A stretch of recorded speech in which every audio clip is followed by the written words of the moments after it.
je vous propose de définir ce que n'est pas l'âme celte en tant que paganisme gaulois, paganisme celte.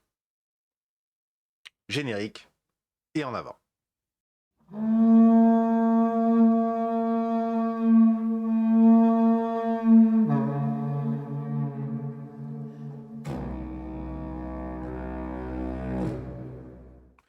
Salut les âmes celtes, je suis Julien et aujourd'hui nous allons définir ce que n'est pas l'âme celte en tant que concept de paganisme gaulois, en tant que concept de paganisme celte. Alors premièrement, le paganisme gaulois n'est pas un universalisme. Ce n'est pas réservé à tous les phénotypes du monde, à toutes les différentes populations continentales du monde. C'est un paganisme, c'est un concept païen qui est réservé aux Européens. Tout simplement parce que nous sommes les descendants des Tuatha Dé Danann. Voilà.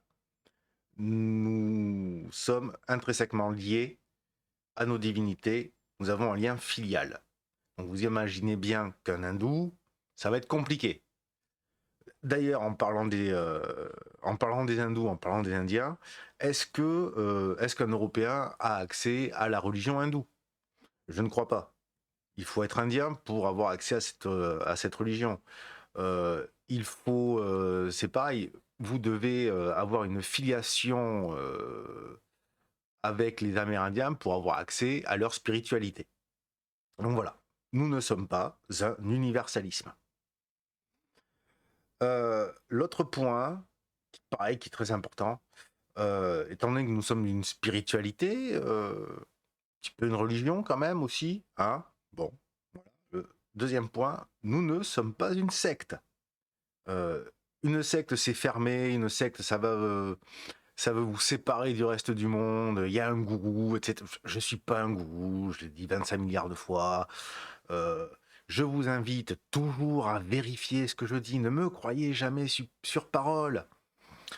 Vérifiez les informations mythologiques, etc.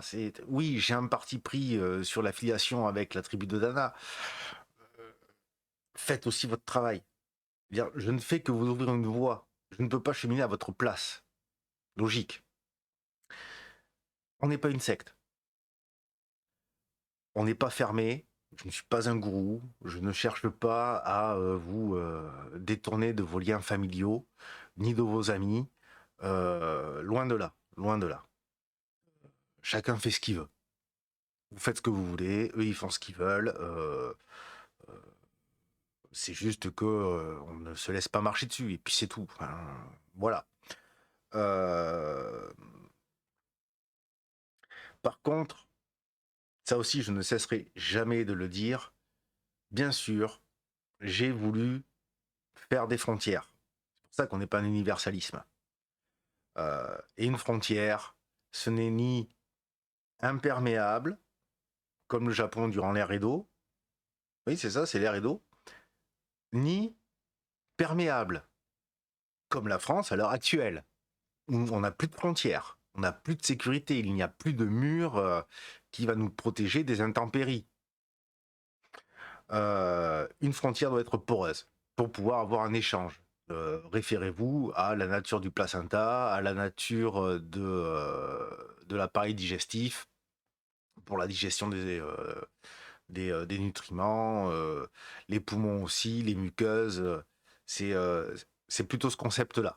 C'est la porosité, mais qui nous permet aussi de nous défendre et de garder une base, une structure solide, des fondations solides. Voilà. Autre point. Qu'est-ce que nous ne sommes pas? Le paganisme gaulois de l'âme celte ne s'inscrit pas dans un courant New Age. Pas de syncrétisme. Non, non, non, pas de syncrétisme. Dans le domaine spirituel, il y a certaines choses qui sont universelles, c'est vrai. dire la respiration, le fonctionnement de l'être humain en règle générale, mais on n'est pas du New Age. Odin, c'est pas le Dagda, par exemple. Voilà. Mercure, c'est pas Loug. Ce sont deux entités qui sont séparées. Il n'y a pas de syncrétisme. Euh, y a, on va pas mettre non plus à tour de bras des trucs qui viennent d'autres spiritualités. On va faire attention à bien garder ce qui nous est propre et ne pas incorporer ce qui ne nous appartient pas. Hein, comme on dit, on va pas faire d'appropriation culturelle. Hein. Putain, j'aurais jamais pensé dire un truc pareil un jour. Mais non, on n'est pas un putain de courant New Age. Voilà, c'est avec tout le respect que je porte pour les mecs des New Age. Dans le paganisme gaulois, tu vas pas retrouver la putain de notion du diable. Puisque le diable a été diabolisation de Cernunnos par les catholiques. Il lui ressemble, hein. Là, ça a été la diabolisation des, euh, des satyres. Hein, ils se ressemblent. Sans déconner, ils se ressemblent, hein, les deux.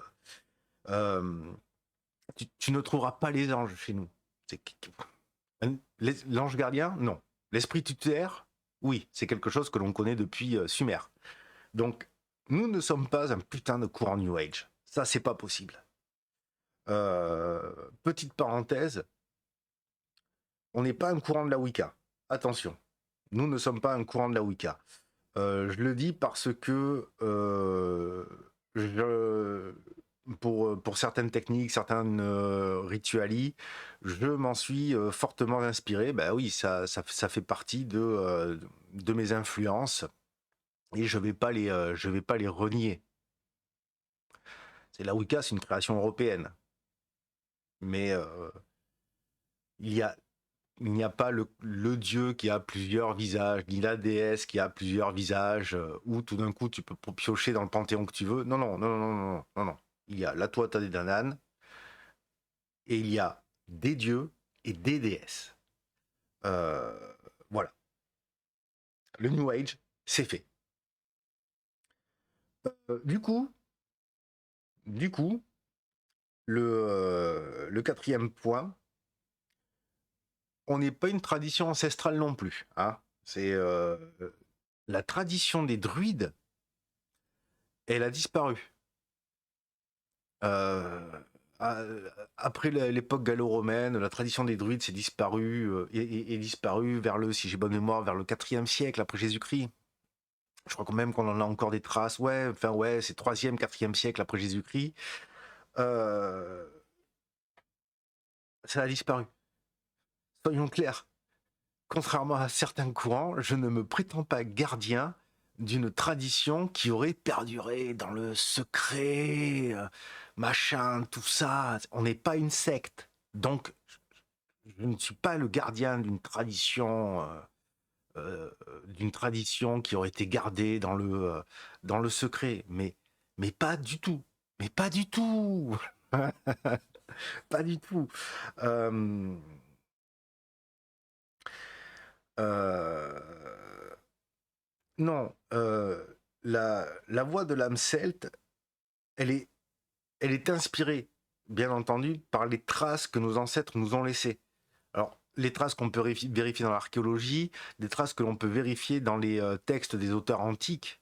Euh, Par exemple, honore les dieux, ne fais rien qui soit nocif, exerce-toi la vertu. Je ne sors pas de mon... Moi, de toute façon, c'est interdit au moins de 18 ans, peu importe. Je ne le sors pas de mon cul. Je le sors pas de mon chapeau. Ça vient de Diogène de Laërce. Voilà. C'est juste que j'ai un peu modifié. Il nous dit que les druides enseignaient honore les dieux, ne fais rien qui soit mal, exerce-toi la bravoure. Vidéo. Voilà. Non, par là. Voilà. Voilà. J'ai fait une vidéo sur le sujet. Je vous invite à y aller. De toute façon, dans cette nouvelle saison, je retraiterai le sujet. Voilà. Et pour terminer, nous ne sommes pas une fabrique de druides, d'ovates et de bardes. Les courants issus de l'Obode, qui date de la scission de la franc-maçonnerie en Écosse en 1717, si j'ai bonne mémoire, est une fabrique de druides. Avec tout le respect que je leur dois, tout le travail qu'ils ont fait, leur mouvement n'a pas été créé pour fédérer des Européens autour du concept du clan. Non, non, non. Eux, leur but, c'est de fabriquer des druides. Des druides, des ovates, des bardes. Ce n'est pas le but de l'âme celte. Le but de l'âme celte est de faire naître dans le cœur de ceux qui sont encore investis par les braises des Gaulois, des Celtes, des clans. Tout simplement, qui peuvent s'entraider, qui peuvent cohabiter dans un village, qui peuvent faire les fêtes païennes ensemble. Ça aussi, ça, nous verrons ça dans une autre vidéo, puisque le prochain thème sera justement ce qu'est l'âme celte. Mais ça, ce sera la semaine prochaine. Écoutez, vous savez maintenant ce que n'est pas l'âme celte. L'âme celte n'est pas un universalisme, ce n'est pas non plus une secte, ce n'est pas un courant du New Age, absolument pas. Je ne suis pas nous ne sommes pas les gardiens ni les détenteurs d'une tradition ancestrale des druides qui aurait perduré depuis 2800 balais. Non, non, c'est pas de délire comme ça. Et nous ne sommes pas une fabrique de druides. Je vous invite à vous abonner, activer la cloche pour être averti de la vidéo qui sortira la semaine prochaine et qui définira ce qu'est l'âme celte. Je vous invite à me laisser un petit commentaire. Si vous avez des questions, une remarque à faire, je prends. Et si vous avez trouvé cette vidéo instructrice, qu'elle a éveillé votre curiosité et que vous voulez continuer à suivre et participer à l'aventure de l'âme celte, en plus de vous abonner, n'hésitez pas à laisser un petit pouce vers le haut, ou si vous avez trouvé ça pourri, un pouce vers le bas, et puis comme ça, je verrai ce qu'il y a à modifier. Et les critiques constructives sont toujours bonnes à prendre. Mais écoutez les âmes celtes, ça a été un véritable plaisir de faire cette vidéo en votre compagnie. Je vous retrouve la semaine prochaine pour ce format. Et d'autres vidéos sortiront en cours de semaine. Écoutez, sur ce, générique de fin qui est le même que celui du début. Allez, je vous embrasse. À plus tard les âmes celtes.